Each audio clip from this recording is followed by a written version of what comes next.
If you've watched my channel for any length of time or follow me on Instagram or whatever, you'll know that I wear the Forcefield body armor EXK harness, which is basically just the chest protector, back protector, the whole thing all together a lot. And I really like this thing. It's made out of the weirdest stuff ever. It's got kind of this rubber heavy coating on the outside and then like the 3DO stiffening up armor stuff sandwiched underneath it. It's super comfortable. It bends with me. Once it warms up, it bends really nice actually. What else do I like about it? Seat level 2 in the back. The back comes all the way down, covers up your side cocks. The huge thing for me is it covers your ribs.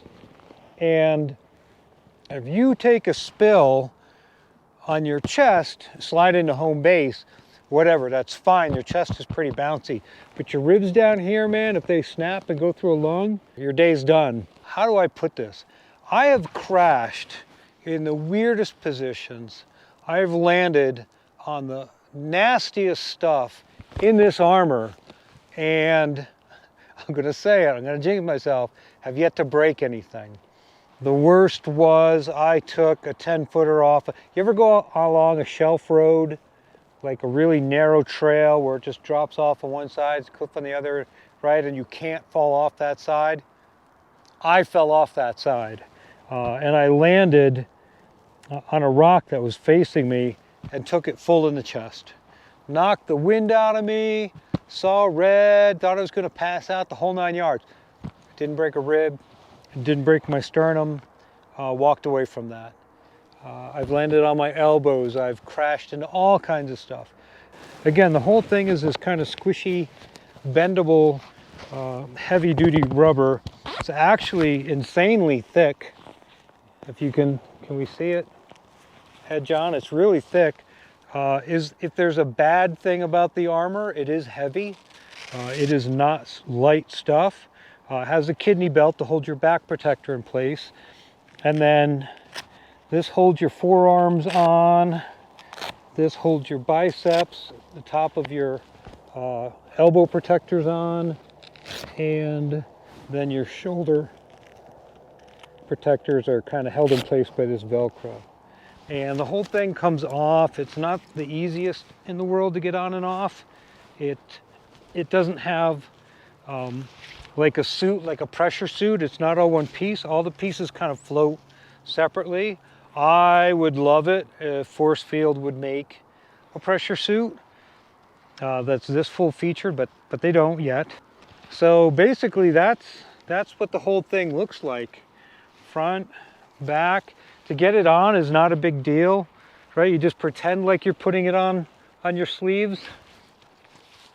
Again, it's not quite as easy as if it was all enclosed in a mesh suit, but whatever.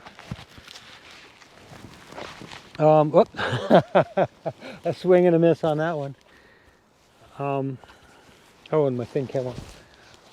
What else? I've ridden around in this thing without a base layer. I don't necessarily recommend it. Sorry, I undid my thing there. It's not quite that comfortable. It kind of needs something underneath it.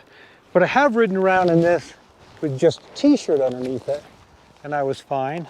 And then basically all you're doing is zipping everything back up. Questions, comments, what else do you want to know? If I'm motocrossing, if I'm out in Moab, if I'm doing anything where I'm pretty sure I'm going to crash in the rocks, I have this on.